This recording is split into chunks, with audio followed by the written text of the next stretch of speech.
झपाट लेला। शायद आपको ये याद होगा कि इस नाम की एक मराठी मूवी आई थी जिसे महेश कोठारे ने डायरेक्ट किया था, प्रोड्यूस भी उन्होंने किया था। जब ये झपाट लेला हम शब्द सुनते हैं तो एक ऐसा पागलपन, एक ऐसा जुनून हमारे दिमाग में आता है।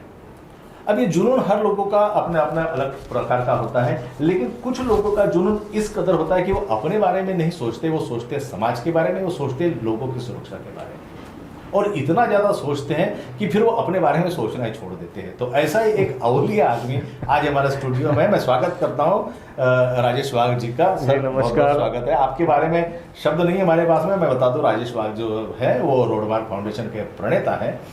रोडमार्क की, इसके पहले कि मैं उनका इंट्रोडक्शन आपको दूं, मैं तो खुद चाहूँगा कि राजेश वाघ सर ही हमें रोडमार्क फाउंडेशन और जो मैंने कहा कि आप के बारे में झपाट लेला या अवलिया, तो इस शब्द को आपने क्यों एक्सेप्ट नहीं करना चाहिए, मुझे इसका जवाब आपसे चाहिए। नमस्कार, मैं राजेश वाघ हूँ, राजू वाघ नाम से परिचित हूँ जी। गए 25 साल से मैं रोड सेफ्टी पर काम कर रहा हूँ। उस वक्त ऐसी स्थिति थी, दुर्घटना हो गई, तो दुर्घटनाग्रस्तों को मदद करना ये हमारा काम नहीं है, ये काम पुलिस वालों का है। ये काम एम्बुलेंस आएगी तो उठा के लेके जाएगी। उस वक्त एम्बुलेंस भी बहुत कम हॉस्पिटल में थी जी। और ऐसे वक्त हमने देखा है कि लोग रास्ते पर दुर्घटनाग्रस्त पड़े हुए हैं। ठंडी है तो ठंडी में कुकड़ रहे, काँप रहे हैं।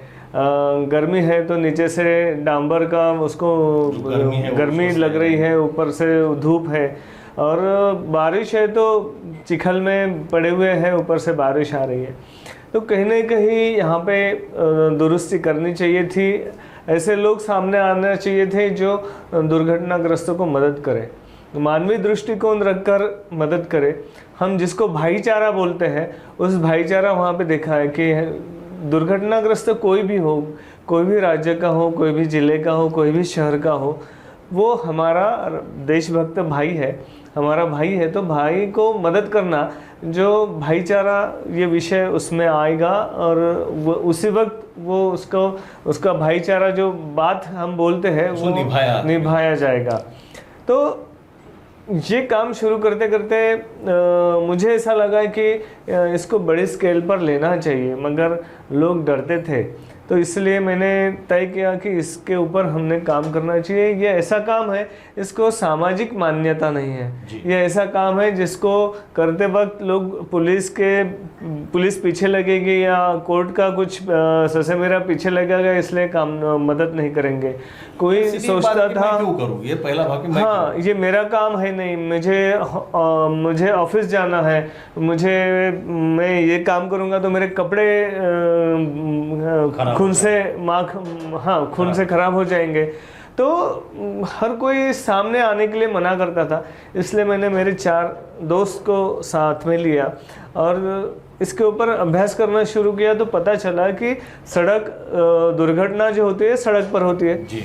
तो इसलिए सबसे पहले दौड़कर जाने वाला व्यक्ति कौन है, तो चाय वाला, होटल वाला, फूल वाला, फल वाला, पंचर वाला, सामान्य व्यक्ति इसको मदद करते। तो मैंने इनसे बातचीत करना शुरू किया और पता चला इन्होंने कई लोगों को मदद करी है, मगर डर है। तो डर खत्म करने के लिए अगर मैंने कोशिश करी तो मैं अनेक लोगों को इसमें इन्वॉल्व कर सकूँगा, सम्मिलित कर सकूँगा। ऐसा करते करते ये अभियान सर शुरू हुआ और अभी देखते देखते हमने 9000 दुर्घटनाग्रस्त को मदद करी है। एक चीज़ मैं आपको चलते चलते एक और पूछना चाहूँगा, क्योंकि अभी गणेश का आगमन हो चुका है और आप हमेशा, जैसे आपने कहा कि आप कसम दिलाते हैं, तो बाप्पा के भक्तों को आप कुछ कहेंगे कि उन्हें कोई संकल्प लेना चाहिए? जी, क्योंकि ये जो मैंने आंकड़ेवारी बताई थी कि 5 लाख दुर्घटनाएं, 2 लाख लोगों की मृत्यु, इसमें 76.3% जो दुर्घटनाएं होती है ये यूथ की होती है। 18 से 45 उम्र के जो लोग हैं जिनकी ज़िंदगी शुरू हुई है, वो पार्टी को जाते हैं, वो घूमने जाते हैं, रात बेरात वाहन चलाते हैं, एक छोटी सी गलती करते हैं, नींद आती है या झपकी आती है या मद्यपान करते हैं और किसी का दुर्घटना का कारण बनते हैं या खुद बलि चढ़ जाते हैं। तो ये जो संख्या है ये गणेश उत्सव मंडलों में बहुत है जी। यूथ, पर्टिकुलर यूथ इसको हैंडल करता है। तो ये यूथ तक हम कैसे पहुँचे, ऐसा विषय था, इसलिए मुझे ऐसा लगा कि गणेश उत्सव से ये काम शुरू करें। तो मैं हज़ारों, तो 750 गणेश मंडलों की हमने लिस्ट निकाली है। महानगर पालिका, वाहतुक विभाग, पुलिस विभाग, आरटीओ, ये सभी लोग हमारे इस अभियान में जुड़े हैं और हमको मदद भी कर रहे हैं। तो मैं सभी गणेश मंडलों के अध्यक्षों से, उनके मार्गदर्शकों से विनंती करना चाहता हूँ कि वो हर रोज़ गणेश जी की हम आरती करते हैं, गणेश जी की आरती करने के बाद में हम एक यातायात नियमों का पालन करने की शपथ लेकर लोगों को आह्वान करें कि वो हर रोज़ अपने परिवार में ये शपथ ले और वो जो गलतियां करते हैं वो गलतियां सुधारने की कोशिश करें। और उनको उपलब्ध करने के लिए कुछ चीज़ें चाहिए, कुछ मार्गदर्शन चाहिए, तो रोड मार्ग फाउंडेशन करेगा। हमारा जो पत्रक है जिसमें हमको सक्सेस स्टोरी लिखनी है, वो सक्सेस स्टोरी भी हम उनको उपलब्ध करा देंगे। और उनको आह्वान करता हूँ कि ये अभियान में वो सहभागी करें, ज़्यादा से ज़्यादा लोगों को यातायात नियमों का पालन करने के लिए प्रवृत्त करें, उनकी मानसिकता बदले, सकारात्मक वाहन चलाने की उनको आह्वान करें। ज़्यादा से ज़्यादा जो मंडल ज़्यादा से ज़्यादा यातायात नियमों का पालन करने वालों की संख्या बढ़ेगा सर, उसको हम अवार्ड देंगे। और जो अभिनव उपक्रम चलाया गया उनको सम्मान भी देंगे। जो इसमें अभियान में, उपक्रमों में, जनजागृति में सहभागी होंगे उनको हम सम्मान पत्र भी देंगे। उद्देश्य है कि लोगों में उत्साह निर्माण हो, लोगों में जन जागृति हो और मानवीय गलतियों की वजह से होने वाली दुर्घटनाएं रोकना हमारा उद्देश्य है। और ये उद्देश्य सफल अगर करना है तो लोक सहभाग की ज़रूरत है और जन आंदोलन की ज़रूरत है। जो जन आंदोलन सब मिलकर करेंगे और अपना नागपुर अपघात मुक्त करेंगे। इसके लिए बाप्पाचा संकल्प अपघात मुक्त नागपुर अभियान में सभी गणेश मंडल, सभी गणेश भक्त सहभागी हो, यह विनंती करता हूँ। धन्यवाद। ये कितना, ये राजू वाघ, वे खड़ा रह दो, इतना अच्छा काम कर रहे हैं। अब राजू वाघ ने, वो जो हमारे मोहन जावड़ेकर थे जिनका डेथ हो गया, तो उसने रास्ते अपघातों में आपत्ति व्यवस्थापन केंद्र खोला। अपघातग्रस्त के जान बचाने का काम करता है। सामने आ। और इन्होंने अभी मोहन जावड़ेकर स्मृति पुरस्कार भी उनको मिला है। और अभी 8000 जख्मी लोगों को इसने मदद की है, 8000, और 500 लोगों के प्राण इसने बचाए। एक राजू वाघ अगर 500 लोगों के प्राण बचा सकता है तो नागपुर में आप इतने लोग बैठे हुए अगर इसके जैसा तय करेंगे तो नागपुर में एक भी आदमी नहीं मरेगा। ये एक राजू वाघ करके है। हाँ, ये है राजू। आपने कितने लोगों की जान बचाई?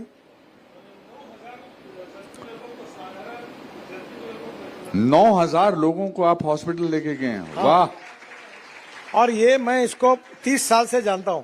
तुमचे वेगवेगळे उपक्रम तुम्ही लोकांकरता चालवता। पण राजू भाऊ, पुढला प्रश्न मला तुम्हाला तोच विचारायचा आहे। ही जी हल्ली गाडीवरती जात रील काढण्याची जी काही फॅशन आहे ती अंगलट येते बरं का, ते दिसतंय। म्हणजे त्याचंही प्रमाण तुम्हाला नागपूर परिक्षेत्रामध्ये दिसतं?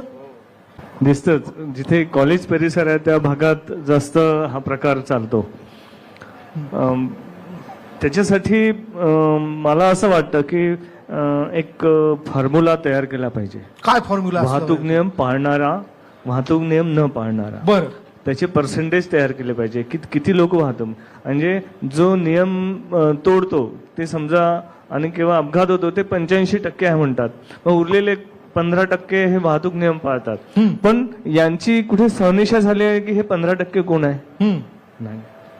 तर त्याच्यामुळे शहर त्याच्यात विभागणी करून या लोकांना शोधता येईल आणि जे बदमाशी करतात, बेधडक वाहन चालवतात, त्यांना दंडित करता येईल, त्यांना सुधरवता येईल। तर ते संयुक्त विद्यमाने मी सारखं म्हणेल की ते करणं शक्य आहे, मला असं वाटतं. आणि मी त्याची खूप वर्षापासून तयारी करतो. 2014 मध्ये मुख्यमंत्री माननीय देवेंद्रजी फडणवीस आमच्या एका कार्यक्रमात आले होते. जी. त्यांनी सांगितलं होतं की वाहतूक नियम ही पाळणं ही जीवन पद्धती, वे ऑफ लाईफ, जीवनशैली बनली पाहिजे. मला तेवढं काही कळलं नव्हतं, पण ते कळवण्यासाठी मी त्याच्या पाठीमागे लागून राहिलो, त्या 3 शब्दाच्या मागे, आणि त्याच्यावर खूप मी अभ्यास केला.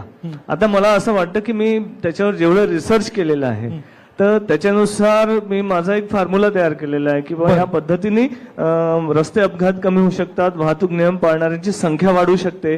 तर त्यातला एक प्रयोग मी आता पहिले करतोय प्रेरणेने, की मी मागच्या वर्षी 750 हेल्मेट्स वाटले होते. 300 रुपये फक्त घेऊन 1800चा हेल्मेट दिला होता. आता यावेळेस मी असं केलेलं आहे की 1000 हेल्मेट वाढणार, तुम्हाला सगळ्यांना पण देणार. पण एकच अट आहे की त्यांनी 100% वाहतूक नियम पाळले पाहिजे. वा. आता त्या 100% वाहतूक नियम पाळण्यासाठी जो क्रायटेरिया आहे तो मी देणार आहे, कॉलेजमध्ये आणून देईल. आणि आपल्या सगळ्यांकडनं अपेक्षा आहे, सरांनी एवढ्या यांनी कार्यक्रम घेतलेला, आयोजित केलेला आहे, तुमच्यासाठी आहे, हा आमच्यासाठी नाही आहे. आम्ही तर इथे बकबक करणार, पण ती बकबक तुमच्या डोक्यात घुसली पाहिजे, हा फार महत्वाचा मुद्दा आहे. आम्ही असे कार्यक्रम घेत राहणार, पण हे नागरिकांनी याला हे इम्प्लिमेंट केलं पाहिजे. आम्ही बोललेलं किंवा आमची चर्चेतून तुम्ही काहीतरी घेऊ शकले पाहिजे, तेव्हा आमचं हे जे महत्व आहे ते सगळ्यांना पटेल आणि त्याचा फायदा होईल.